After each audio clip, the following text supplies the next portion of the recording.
गर्भ में पौड़े महेश संग पौड़े जननी संग पौड़ी के बालू कहाए ज्वान भय तिरिया संग पौड़ी के सारी उम्र तुम दे गवाई। शेर समुद्र के पौड़ निहारे दिन ही सपने नहीं ध्यान लगायो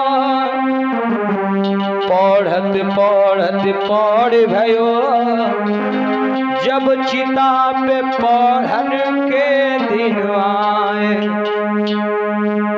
हम लोग जब इस संसार में आते हैं क्योंकि जब बालक माँ के गर्भ में रहता है तो माँ के गर्भ में रह करके वो बालक अनेक कष्टों का सामना करता है और भगवान से विनती करता है कि हे प्रभु मैं इस गर्भ में रहकर अनेक कष्टों का सामना कर रहा हूँ, इसलिए मुझे इस गर्भ से जल्दी से बाहर करो और जब मैं इस संसार में जाऊंगा तो प्रभु आपका भजन करूंगा, आपका गुणगान करूंगा। लेकिन जब वही बालक माँ के गर्भ से बाहर आता है तो सबसे पहले बालक क्या कहता है? कहता है कहाँ कहाँ ऐ प्रभु तूने मुझे कहाँ भेज दिया, इस यहाँ पर तो मैं माया के जाल में फंस जाऊंगा। लेकिन ध्यान देना कि माया बोली गाय से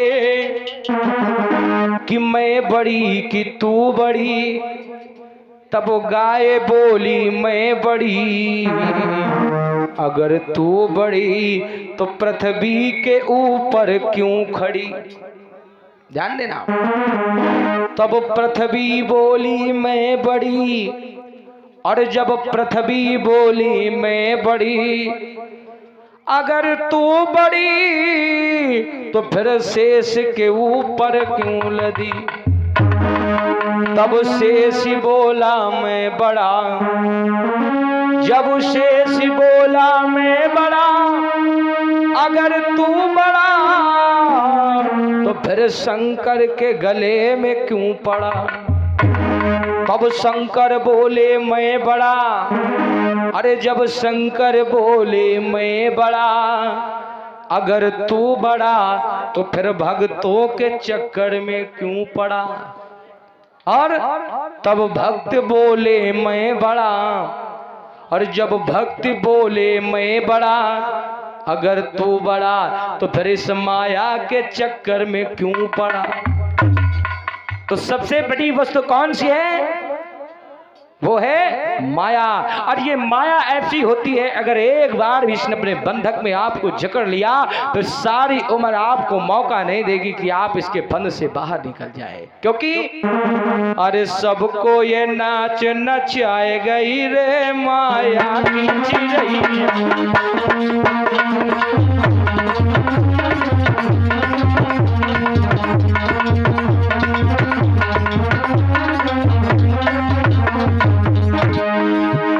माया की चिड़ैया, माया की चिड़ैया,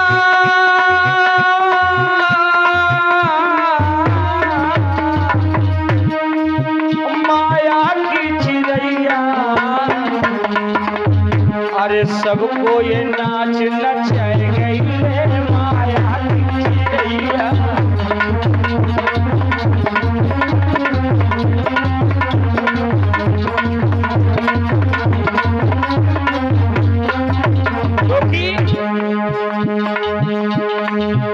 अरे ध्रुव को नचायो, प्रहलाद को नचायो,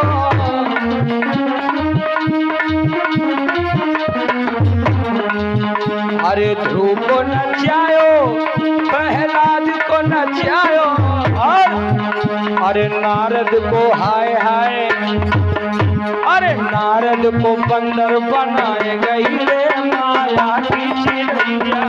सबको नाच नचाए गई रे माया की चिड़ैया।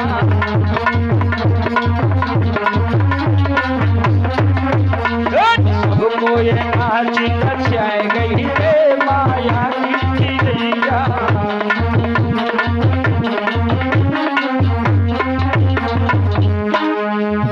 माया की चिड़ैया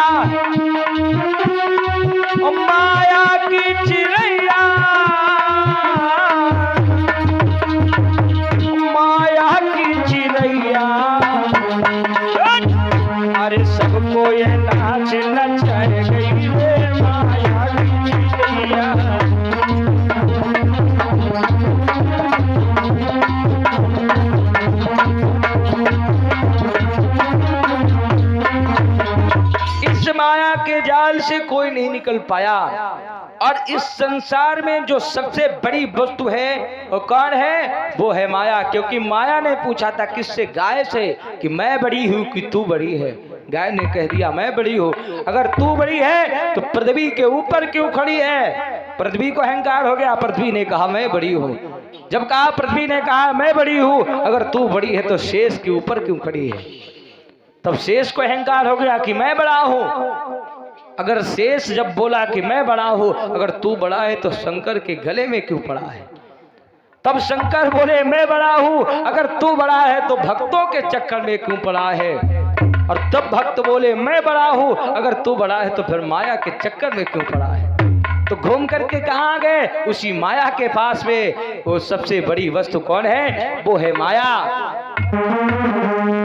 क्योंकि इस संसार से जब हम लोग और आप लोग इस संसार को छोड़ करके जाएंगे, किसी विद्वान ने सुंदर शब्दों में लिखा और कहा कि मित्र हम ना रहे,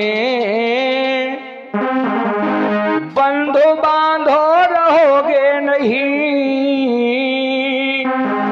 और ना छिपी हुई प्रेमों की ये रानी रह जावेगी। तेगा न रहेंगे, अस्त्र शस्त्र भी रहेंगे नहीं, और ना छिपी हुई प्रेम की ये रानी रह जावेगी। अरे कवन रह जाएगा विचार कर लेना खूब, अरे सत्य धर्म कर्मों की सहजादी रह जाएगी। तो हमारे साथ में क्या जाएगा? सत्य धर्म कर्म जो हमने इस संसार में आकर के कमाया है, वही हमारे और आपके साथ में जाने वाला है। अन्यथा इस संसार में हमारे साथ में कुछ जाने वाला नहीं है। एक विद्वान और लिखता है और कहता है कि भक्तों दुनिया में लाखों का मेला जुड़ा, अरे मेला जुड़ा भैया मेला जुड़ा, हंस जब जब उड़ा तब अकेला उड़ा, हंस जब जब उड़ा तब अकेला उड़ा।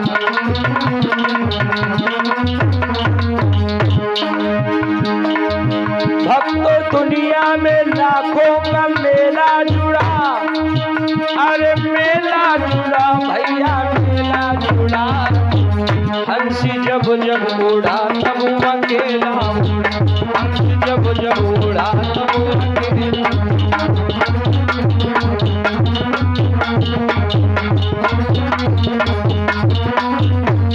क्योंकि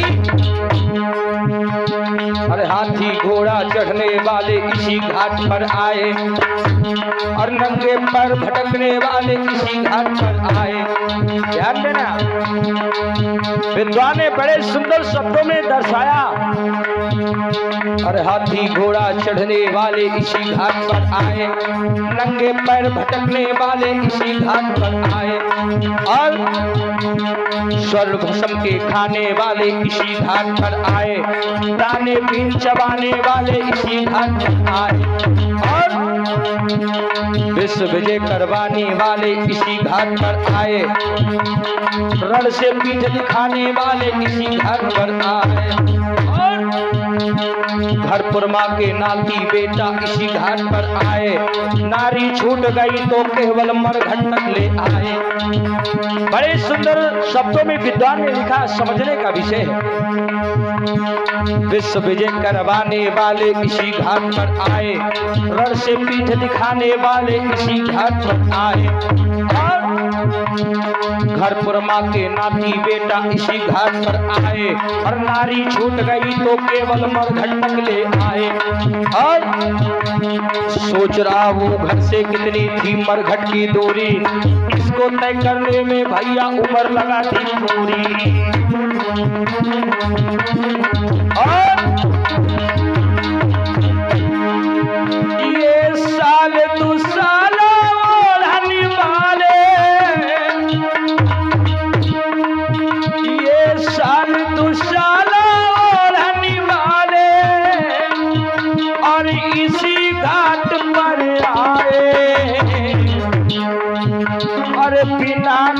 कफन मर जाने वाले किसी घाट पर आए। ये पिता कफन मर जाने वाले किसी घाट पर आए।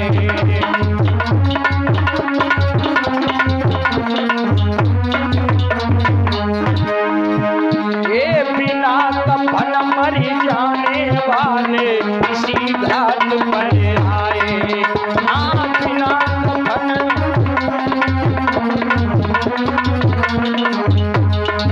इसीलिए कहा गया है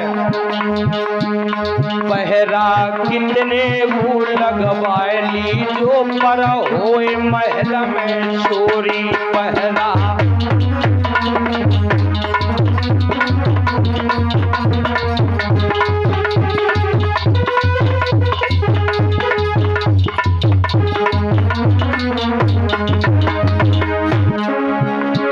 होए महल में चोरी, हाँ होए महल में चोरी। पहरा कितने वो लगवाई जो पर होए महल में चोरी।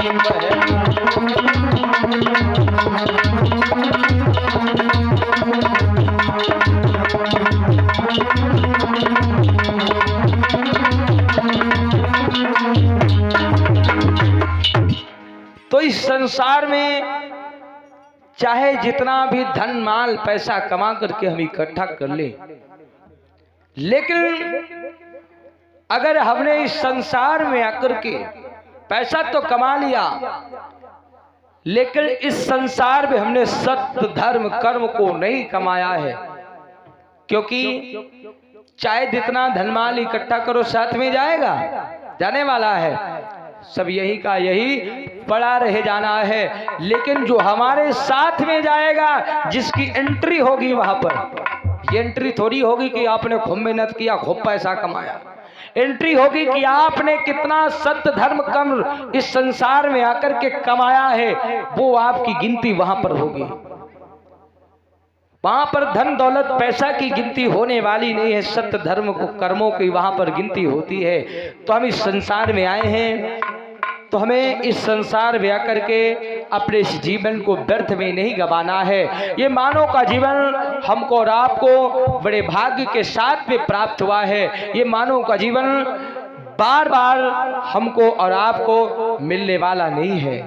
84 लाख यूनियां जब हम और आप लोग भटकते हैं, तब जाकर के 84 लाख बार जब हम अन्य जीव बनते हैं, तब जाकर के एक बार मानव का जीवन हमको और आपको मिलता है। अब ये नहीं कि हम मानव बने तो फिर मानव बन जाएंगे। कब मानव बनोगे? जब आपने अच्छा कार्य करके इस संसार को छोड़ा होगा तो। अन्यथा ये मानव का जीवन 84 लाख योनियां भटकने के बाद तब जाकर के कहीं हमको ये मानव का जीवन प्राप्त होता है। तो हमें इस मानव के जीवन को व्यर्थ में नहीं गंवाना है। क्योंकि भगवान किसके पास जाते हैं? रामचरितमानस में गोस्वामी तुलसीदास जी ने लिखा कि निर्मल मन जन सो मोहि पावा, और मोहि कपट छल छीन भावा।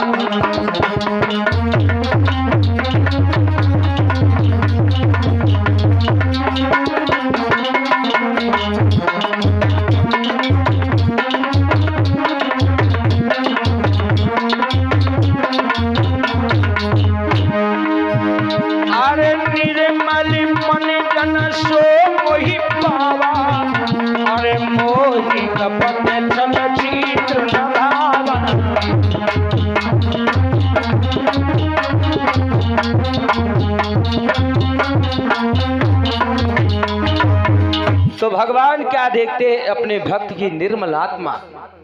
निर्मल मन जन सो मोहि पावा, जिसकी निर्मल आत्मा होती है भगवान उसी भक्त के पास जाते हैं। अपने भक्त की निर्मल आत्मा को देख करके, अपने भक्त के विचारों को देख करके, अपने भक्त के भाव को देख करके। अब ये नहीं कि जैसे हम कोई अच्छा कार्य करवा रहे, कार्य तो अच्छा करवा रहे लेकिन झूठ दिन भर में 100-200 बार बोल रहे हैं। तो हमें सबसे पहले अपने आत्मा को निर्मल करना है, साफ सुथरा करना है, तब जाकर के भगवान हम भक्तों पर कृपा करते हैं। क्योंकि भगवान अपने भक्त की बहुत परीक्षा लेता है, तब जाकर के भगवान अपने भक्त से प्रसन्न होता है। क्योंकि आपने सुना होगा, ध्यान देना, जब महाभारत का युद्ध होना था उससे पहले एक बार दुर्योधन ने अपने यहाँ पर मेवा मिष्ठान को तैयार करवाया, 56 प्रकार का भोजन बनवाया, और भोजन बनवाने के बाद वे कन्हैया को बुलाया, कहा हे कन्हैया आओ तुम हमारे यहाँ आकर के बड़े भाव से भोजन करो। लेकिन वहां पर दुर्योधन क्यों बुला रहा था? वहां पे स्वार्थ लगा हुआ था दुर्योधन का। मन में विचार कर रहा था कि कन्हैया मेरे यहाँ आएगा, मैं इतने प्रकार का भोजन इसको खिलाऊंगा तो महाभारत में मेरी तरफ से युद्ध करेगा। स्वार्थ लगा था दुर्योधन का कि महाभारत में मेरी तरफ से युद्ध करेगा, अगर मैंने इतना इसको भोजन खिला दिया इतना प्रसन्न हो जाएगा। लेकिन विदुर जी की पत्नी जिसका नाम विदुरानी था, उसने अपने यहाँ पर क्या बनाया था? बथुए के साग को बनाया था। ध्यान देना, बथुए के साग को अपने घर पर बनाया था, और साग को जैसे बनाया, बथुए के साग था और चना की रोटी थी, बना के तैयार किया। कहा हे कन्हैया मेरे यहाँ पर जो रूखा सूखा है आओ आकर के बड़े भाव से ग्रहण कर लो। तो भगवान ने क्या देखा? दुर्योधन की तरफ देखा कि दुर्योधन मुझे बुला तो रहा लेकिन स्वार्थ लगा के मुझे बुला रहा है। तो भगवान विदुरानी की तरफ देखा, मन में विचार किया कि इसके तरफ कोई स्वार्थ नहीं है। भगवान विदुरानी के यहाँ पहुंच गए। अब ये नहीं भगवान ने देखा कि वहां पर कितने प्रकार का भोजन बना हुआ है। अगर एक तरफ पनीर हो, एक तरफ सूखी सब्जी, किधर जाओगे? पनीरे की तरफ सब टूट पड़ेंगे हैं। सूखी सब्जी को कोई देखेगा तो खाने की बात छोड़ो, कोई देखे तक का नहीं, उसको देखेगा नहीं देखेगा, क्योंकि पनीर रखी हुई है। लेकिन भगवान ने देखा वहां पर कि दुर्योधन के यहाँ पर भोजन तो बना है, अनेक प्रकार का भोजन है, लेकिन उसके भाव नहीं है मुझे खिलाने के। तो भगवान वहां नहीं गए, विदुरानी के यहाँ पहुंच गए, और विदुरानी के यहाँ बना हुआ उस बथुए के साग को भगवान ने बड़े प्रेम से ग्रहण किया। विदुरानी ने बड़े प्रेम से उस बथुए के साग को और चने की रोटी को कन्हैया को खिलाया, और कन्हैया ने बड़े भाव से पान किया उसको। जब विदुरानी चने के उस बथुए के साग को खिला रही थी, अचानक से उसकी नजर पड़ी, देखा कि बगल में केले रखे हुए थे। विदुरानी दौड़ के गई, केले उठा कर के लाई, और केले को लाई और लाकर के केले को छीलना प्रारंभ किया। केले को छीला और छील करके गूदा बाहर फेंक दिया। गूदा जो था, गूदे को बाहर फेंक दिया और छिलका लेके गई भगवान को खिलाने लगी। भगवान बड़े भाव से विदुरानी के हाथों से केले के छिलकों को आराम से भगवान ने पान लिया, क्योंकि वहां पर विदुरानी इतना भगवान के चरणों में अपने मन को लगा दिया कि उसको ये नहीं पता चला कि मैं क्या कर रही हूँ, गूदा फेंक रही या छिलका फेंक रही। गूदे को बाहर फेंक देती थी और जो छिलका था कन्हैया को खिला रही थी। लेकिन वहां पर भगवान ने ये नहीं विदुरानी से कहा कि हे विदुरानी तुम छिलका मुझे खिला रही, गूदा बाहर फेंक रही, क्योंकि वहां पर भगवान ने केवल विदुरानी के भाव को देखा, और भाव को देख करके विदुरानी के हाथों से उस केले के छिलकों को भी भगवान ने खा लिया। तो भगवान क्या देखते हैं? अपने भक्त के भाव को देखते हैं।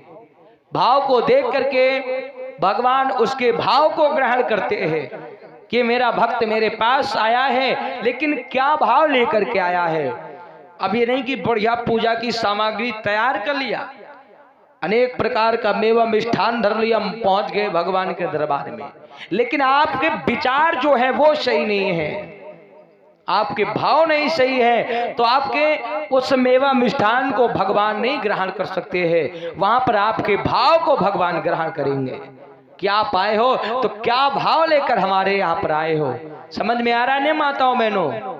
समझ में आ रहा ना? हाँ, तो हमेशा अपने भाव को, अपने विचारों को हमें और आपको साफ सुथरे रखने चाहिए। जब जिस दिन हमारे भाव सही हो जाएंगे, हमारे विचार सही हो जाएंगे, हमारे अच्छे कर्म सही हो जाएंगे, उसी दिन भगवान अपने भक्त से अपने आप प्रसन्न हो जाते हैं। क्योंकि ध्यान देना, एक अजामिल नाम का ब्राह्मण था। 2 मिनट में समझे, इसके बाद फिर कथा प्रारंभ हो रही है। और ये भी कोई अलग से नहीं है, भागवत पुराण में ये भी कथा है, लेकिन ये स्टार्ट में आपको बता रहे हैं 2 मिनट में कि भगवान को चाहे जैसे आप याद करो, जिस बहाने से भगवान आपके पास पहुंच जाएंगे।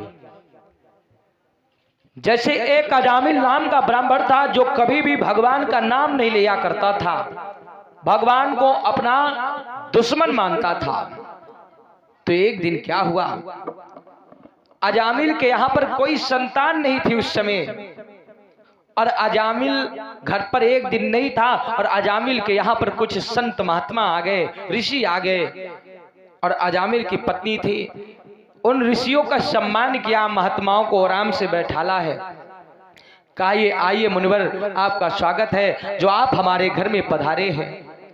अजामिल की पत्नी ने सम्मान करके उन महात्माओं का आदर करते हुए अपने घर पर बैठाला, और ऋषियों ने कहा देवी हमें भूख लगी, हमें भोजन करा दो। तो अजामिल की पत्नी ने उन ऋषियों को भोजन करवाया, और जब ऋषियों ने भोजन किया तो वरदान दिया, कहा पुत्रवती भव, तुम्हारे एक बहुत ही सुंदर पुत्र होगा। तो अजामिल की पत्नी ने कहा महाराज हमारे यहाँ पुत्र तो हो जाएगा, लेकिन जो हमारे पति हैं ये भगवान को अपना दुश्मन मानते हैं, भगवान को अपना बैरी मानते हैं, तो इसके लिए कोई उपाय बता दो। ऋषियों ने कहा तुम ऐसा करो, जब तुम्हारे यहाँ पर जो पुत्र हो जाए तो तुम अपने पुत्र का नाम नारायण रख देना। क्या रख देना? नारायण। और तुम्हारे पति अपने आप ही सही हो जाएंगे। कहा सच में? ऋषियों ने कहा हाँ ये सत्य है, तुम्हारे पति अपने आप सही हो जाएंगे। तो क्या हुआ, ऋषि तो वहां से चले गए। धीरे धीरे जब समय निकला तो अजामिल की पत्नी के द्वारा एक सुंदर सा पुत्र हुआ, और अजामिल की पत्नी ने अपने पुत्र का नाम नारायण ही रख दिया, नारायण रख दिया। अब जब नारायण नाम पड़ा, धीरे धीरे वो बालक थोड़ा बड़ा हुआ। जब वो बालक बड़ा हुआ, अब अजामिल को कोई काम पड़ता तो अपने पुत्र को बुलाता, बेटा नारायण पानी लेकर आओ, बेटा नारायण भोजन लेकर के आओ। अब कोई काम पड़ता तो बेटा नारायण, नारायण खाना लाओ, नारायण पानी लाओ। बहाने से भगवान का नाम लेने लगा। अब नाम उसके पुत्र का, लेकिन बहाने से भगवान का सुमरन करने लगा। वो कोई काम पड़ता तो बेटा नारायण, बेटा नारायण, इतना रट लगाने लगा। कोई काम पड़ता तो घर में वही था छोटा, तो उसी को काम के लिए वो कहता, पानी मंगाता, भोजन मंगाता, अन्य काम पड़ता तो बुलाता रहता था। तो क्या हुआ,